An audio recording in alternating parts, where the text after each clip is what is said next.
Hi friends, welcome back to my channel. எல்லோரும் எப்படி இருக்கீங்க ஃப்ரெண்ட்ஸ்? எல்லோரும் ஹாப்பியாக சேஃபாக இருப்பீங்கன்னு நினைக்கிறேன். ஸோ இன்றைக்கி ரொம்ப யூஸ்ஃபுல்லான கிச்சன் டிப்ஸ் அண்ட் ட்ரிக்ஸ் இந்த வீடியோவில் வந்திருக்கேன். ஸோ இந்த வீடியோ ஸ்கிப் பண்ணாமல் பாருங்கள். மொதல் டிப்பு பார்த்தீங்க அப்படின்னா, இந்த மாதிரி ஒரு பாத்திரத்தில் நல்ல பாதி அளவு தண்ணி எடுத்துக்குங்க. அதாவது ஒரு லிட்டர் அளவு தண்ணீர் எடுத்துக்குங்க.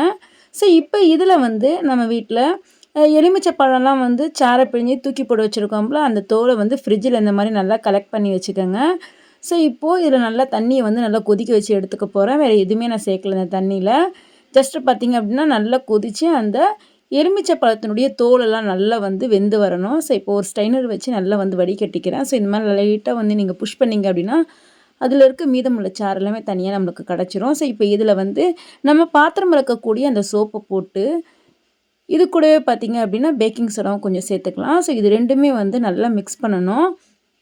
இது கூடவே கொஞ்சமாக டிஷ்வாஷ் லிக்விடும் நம்ம சேர்த்துக்கலாம். ஸோ நல்லா இந்த மாதிரி மிக்ஸ் பண்ணிக்கோங்க. நல்லா மிக்ஸ் பண்ணதுக்கப்புறம் ஒரு பாட்டிலில் நம்ம எடுத்து வச்சுக்கலாம். இது நிறைய விஷயத்துக்கு நம்ம யூஸ் பண்ணலாம். எதுக்குன்னு நான் சொல்கிறேன். நம்ம ஹேண்ட் வாஷ் பண்ணக்கூடிய இந்த டேப் இதுக்கு மேலாம் ரொம்ப அழுக்கு பிடிச்ச மாதிரி, அதுக்கப்புறம் துரும்பிடிச்ச மாதிரி ஆகிடுச்சு அப்படின்னா அப்பப்போ இந்த மாதிரி க்ளீன் பண்ணுங்கள். நல்லா பளபளன்னு பளிச்சுன்னு ஆகிடும். ஸோ இதே போல் நம்ம வீட்டில் இருக்கக்கூடிய நம்ம பாத்திரம் விளக்கக்கூடிய சிங்க்குமே இதே மாதிரி நீங்கள் அழகாக க்ளீன் பண்ணலாம். நல்லா சூப்பராக எந்த ஒரு லிக்விடுமே தேவையில்லை. இந்த நம்ம ரெடி பண்ணி வச்சுருக்க இந்த ஒரு லிக்விடே நல்லா அழகாக சூப்பராக பளிச்சுன்னு ஆக்கிடும். பாருங்கள், பார்க்கும்போது நல்லா பளபளன்னு ஆகிடுச்சு பார்த்தீங்களா? அதே போல் தான் நம்மளோட கேஸ் அடுப்புமே இதே லிக்விடு வச்சு நம்ம அழகாக க்ளீன் பண்ணி எடுக்கலாம். நல்லா சூப்பராக க்ளீன் ஆயிரும். ஸோ நம்ம நிறைய காசு கொடுத்து அதிக விலை கொடுத்து எந்த ஒரு க்ளீன் சொல்யூஷன் வாங்காமல் இதையே வச்சு நீங்கள் அழகாக க்ளீன் பண்ணி எடுக்கலாம். அது மட்டும் இல்லை, நம்மளோட கிச்சனோட கவுண்டர் டாப்புமே நீங்கள் அப்பப்போ இந்த மாதிரி க்ளீன் பண்ணுறதுக்கு கூட இதை யூஸ் பண்ணிக்கலாம். ரொம்பவும் யூஸ்ஃபுல்லாக இருக்கும். கண்டிப்பாக உங்கள் வீட்டுக்குள்ளே ட்ரை பண்ணி பாருங்கள். ட்ரை பண்ணி பார்த்து எப்படின்னு சொல்லி மறக்காமல் கமெண்ட் பண்ணுங்கள் ஃப்ரெண்ட்ஸ். ஓகே, வாங்க இப்போது அடுத்த யூஸ்ஃபுல்லான டிப்ஸ் என்னென்னு நம்ம பார்க்கலாம். மழைக்காலனால நம்ம வெளியே வைக்கக்கூடிய இந்த வெங்காயத்தெல்லாம் சீக்கிரமாக பூஞ்சை வர ஆரம்பிச்சிரும். அதே போல் இந்த மாதிரி வைக்கக்கூடிய வெங்காயம்லாம் ரொம்ப அந்த ஈரப்பதம் இருக்கிறனால ரொம்ப சீக்கிரமாக அழுகிற மாரி ஆயிரும்.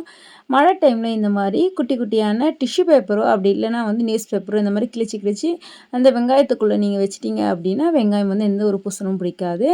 ஸோ கண்டிப்பாக ட்ரை பண்ணி பாருங்கள். அதே போல் நம்ம வெளியே வைக்கக்கூடிய ஒரு சில வெஜிடபிள் மெயின் பார்த்திங்க அப்படின்னா இந்த மாதிரி உருளைக்கிழங்குலாம் இந்த மாதிரி ஸ்டோர் பண்ணுங்கள். எப்போவுமே வெங்காயத்தை கூட ஸ்டோர் பண்ணக்கூடாது. ஸோ இந்த மாதிரி தனியாக ஒரு பேஸ்கெட்டில் கீழே மெயின் கார்ட்போர்ட் அட்டை போட்டுக்குங்க. அதுக்கு மேலே இந்த மாதிரி உருளைக்கிழங்கு நீங்கள் போட்டுக்குங்க. இது கூடவே நீங்கள் நம்ம பூண்டை கொடி போட்டு வச்சுக்கிட்டோம் அப்படின்னா முளைச்சும் வராது, நீண்ட நாட்களுக்கு இருக்கும். கண்டிப்பாக இந்த டிப்ஸை ட்ரை பண்ணி பாருங்கள். ட்ரை பண்ணி பார்த்து எப்படின்னு சொல்லி மறக்காமல் கமெண்ட் பண்ணுங்கள்.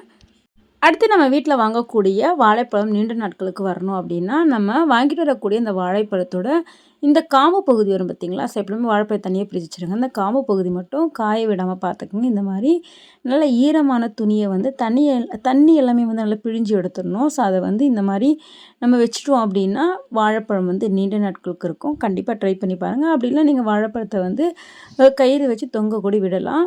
ஸோ கீழே வைக்காமல். அடுத்த டிப்ஸு, நம்ம வீட்டில் இந்த மாதிரி ஒரு டிஷ்யூ பேப்பர் தான் இருக்குதுங்க. இதில் கொஞ்சமாக பெருங்காயத்தூள் மட்டும் சேர்த்துக்கிறேன். ஸோ இது எதுக்கு அப்படின்னா ரொம்பவும் யூஸ்ஃபுல்லான டிப்ஸு. கண்டிப்பாக இந்த டிப்ஸை உங்கள் வீடுகளில் ட்ரை பண்ணி பாருங்கள்.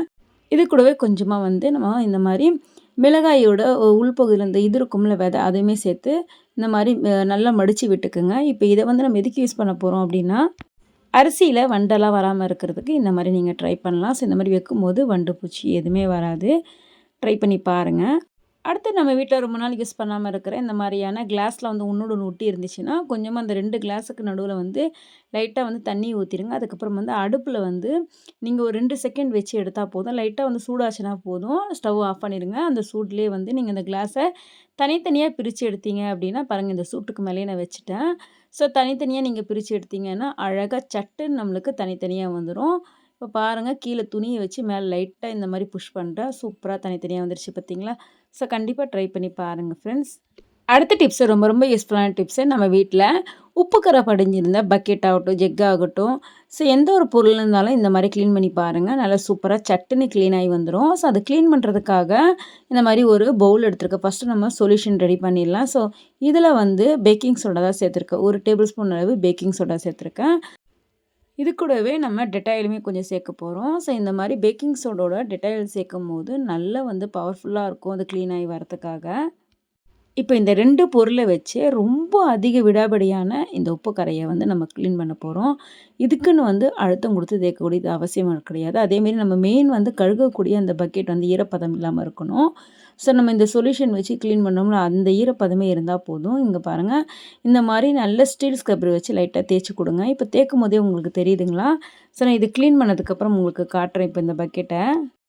ஸோ இந்த மாரி கிளீன் பண்ணும்போது உங்களுக்கு கையும் வலிக்காது. அதே சமயத்தில நம்ம சட்டுனுமே வந்து இந்த மாரி கிளீன் பண்ணி எடுக்கலாம். இது பக்கெட்டுன்னு மட்டும் இல்ல, மக்கு அதுக்கப்புறம் வந்து உங்க வீட்ல இருக்கக்கூடிய எந்த ஒரு பிளாஸ்டிக் பொருட்களா இருந்தாலும் அதில வந்து இந்த மாரி உப்பு கரு படிஞ்சிருந்துச்சு அப்படின்னா, அத கூட நீங்க இந்த மாரி கிளீன் பண்ணலாம். நம்ம குளிக்கிறதுக்குலாம் தனியா வந்து பக்கெட்டு இது யூஸ் பண்ணுவோம்ல, குட்டி சேரு. ஸோ அதுவுமே வந்து இந்த மாரி இருந்துச்சுன்னா, நீங்க அழகா வந்து கிளீன் பாருங்க. எந்த அளவுக்கு அந்த உப்பு கறையெல்லாம் வந்து போயிருக்கு.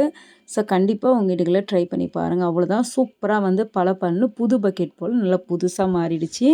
ஸோ இந்த டிப்ஸ் உங்க வீட்ல ட்ரை பண்ணி பார்த்து எப்படின்னு சொல்லி மறக்காம கமெண்ட் பண்ணுங்க. அடுத்து பாருங்க, நம்ம வீட்ல முட்டைகோஸ்லாம் ரொம்ப வந்து மெலிசா நம்ம கட் பண்ணணும்னு நீங்க நினைச்சீங்க அப்படின்னா, ஒண்ணும் இல்ல. நம்ம வீட்ல வந்து ஒரு சில வெஜிடபிள் உருளைக்கிழங்கு, அதுக்கப்புறம் வந்து வெள்ளரிக்காய்லாம் வந்து தோல் நீக்கிறதுக்கு இந்த மாரி பீலர் வச்சிருப்போம்ல. ஸோ அத வச்சு நீங்க கட் பண்ணீங்க அப்படின்னா, நல்ல மெலிசா சூப்பரா வந்து நம்மளுக்கு முட்டைகோஸ் தனித்தனியா கிடைக்கும். கண்டிப்பா ட்ரை பண்ணி பாருங்க. அர்ஜென்ட் சமயத்தில நீங்க அழகா வந்து இந்த மாரி கூட கட் பண்ணிக்கலாம். பாருங்க எந்த அளவுக்கு மெலிசா இருக்கு. அடுத்து நம்ம வீட்ல நம்ம வாங்கக்கூடிய புடலங்காய், சுரக்காய் இந்த மாதிரியான பொருட்கள் வந்து தோல் ரொம்ப மெலிசா இருக்கும். ஸோ நம்ம எப்பவுமே அது சீவிடு தான் பண்ணுவோம். கத்தியில சீவணும் அப்படின்னா நெறைய சதப்பகுதி போகும். இந்த மாரி பிளாஸ்டிக் ஃபுட் கண்டெய்னரோட மூடி இருக்கும்ல, ஸோ அத வச்சு நீங்க கிளீன் பண்ணும்போது அழகா ஈஸியா கிளீன் பண்ணி எடுக்கலாம். அதே சமயத்தில வந்து நம்மளுக்கு கையுமே வலிக்காது. பாருங்க எந்த அளவுக்கு சூப்பரா வந்து கிளீன் ஆயிடுச்சு. அடுத்து பாருங்க, இந்த மாரி குட்டியான ஃபுட் கண்டெய்னர்லாம் வாங்கணும் அப்படின்னா, இதில வந்து நம்ம விசில்லாம் வந்து இந்த மாரி போட்டு வச்சுட்டோம் அப்படின்னா, தேவைப்படும்போது சட்டுன்னு நம்ம எடுத்துக்கலாம். ஸோ இந்த மாரி வச்சுட்டீங்க அப்படின்னா, அர்ஜென்ட் சமயத்தில நம்மளுக்கு சின்னதா இருக்கும் பொருள். ஆனா வைக்கிறதுக்கு இடமுமே வந்து கம்மியா இருக்கும். ஆனா எங்கனா ஒரு இடத்துல வச்சுருவோம். இந்த மாரி வைக்கும்போது நம்மளுக்கு சட்டுன்னு எடுக்கிறதுக்குமே நல்ல வாட்டமா இருக்கும். அடுத்து இந்த மாதிரியான குட்டி குட்டி பாக்ஸில வந்து நம்ம சேஃப்டி பின்னு, ஸோ இந்த மாரிலாம் கூட போட்டு வச்சுக்கலாம். அர்ஜென்ட் சமயங்கள்ல தேடும்போது நம்மளுக்கு சட்டுன்னு நம்ம எடுக்கிறதுக்குமே நல்ல யூஸ்ஃபுல்லா இருக்கும். ஸோ கண்டிப்பா உங்க வீட்ல ட்ரை பண்ணி பாருங்க. அடுத்து பாருங்க, இந்த மாரி வாட்டர் பாட்டில் எடுத்துக்கங்க. ஸோ இந்த மாரியான வாட்டர் பாட்டில், அதுக்கப்புறம் பாப்கார்ன்லாம் வாங்கின இந்த மாரி கிளாஸ்லாம் கிடைக்கும்ல. ஸோ இதெல்லாம் வந்து வேஸ்ட்டா தூக்கி போடாம, நம்ம கிச்சனுக்குமே வந்து ரொம்ப யூஸ்ஃபுல்லா ஆக்கலாம். ஸோ இந்த மாரியான கரண்டிங்கெல்லாம் போட்டுக்கிறதுக்கு கூடயும் நம்மளுக்கு நல்ல சூப்பரா வந்து ஒரு ஆர்கனைசர் மாரி ரெடி ஆயிடுச்சு. கண்டிப்பா ட்ரை பண்ணி பாருங்க. ஸோ அதேபோல இந்த மாரி குட்டி குட்டி வாட்டர் பாட்டிலுமே நம்ம இந்த ஸ்பூன் போட்டு வச்சுக்கலாம். ஸ்பூனு, கத்தி இந்த மாரி பொருட்கள்லாம் வந்து போட்டு வச்சுக்கலாம். ட்ரை பண்ணி பாருங்க. ஓகே ஃப்ரெண்ட்ஸ், இந்த வீடியோல சொன்ன எல்லா டிப்ஸுமே கண்டிப்பா உங்களுக்கு பிடிச்சிருக்கும்னு நினைக்கிறேன். பிடிச்சிருந்தா மறக்காம நம்ம சேனலை சப்போர்ட் பண்ணி சப்ஸ்கிரைப் பண்ணிக்கோங்க. நெக்ஸ்ட் ஒரு இன்ட்ரெஸ்டிங்கான யூஸ்ஃபுல்லான வீடியோல பார்க்கலாம். தேங்க்ஸ் ஃபார் வாட்சிங்.